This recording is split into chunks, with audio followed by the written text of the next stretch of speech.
மாடியில் சப்பாத்தி பூரியெல்லாம் செஞ்சு கொண்டே வச்சு சாப்பிட்டுட்டு ஹாப்பியாக டேஸ் வந்து அழகாக போச்சுங்க நைட்டு.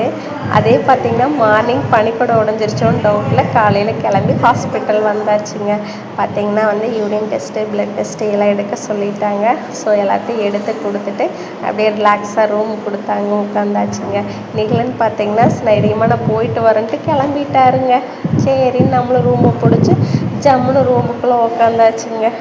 பாருங்களேன், நமக்கு வர இது செகண்ட் பேபிங்களா, ஆல்ரெடி ஃபஸ்ட்டு பேபிக்கே சொர்க்க வாசலை பார்த்துட்டு வந்தாச்சு. அப்புறம் அந்த பயக்கலவரம் கொஞ்சமாவது மனசுக்குள்ளே இருக்குமில்லைங்க, அந்த கலவரத்தோடு நம்ம உட்காந்துட்ருக்குறோம். பார்த்தீங்கன்னா எங்கள் வீட்டு மச்சான் டிவி போட்டுட்டு ஜம்முன்னு படுத்துட்டு பார்த்துட்டு இருந்தார். அப்புறம் அவரை 2 ஓட்டு ஓட்டிகிட்டு நம்மளும் ரிலாக்ஸாக உட்காந்தாச்சுங்க. இன்றைக்கி நேரம் ரிலாக்ஸாக இப்படி உட்காந்துருக்குறோம்.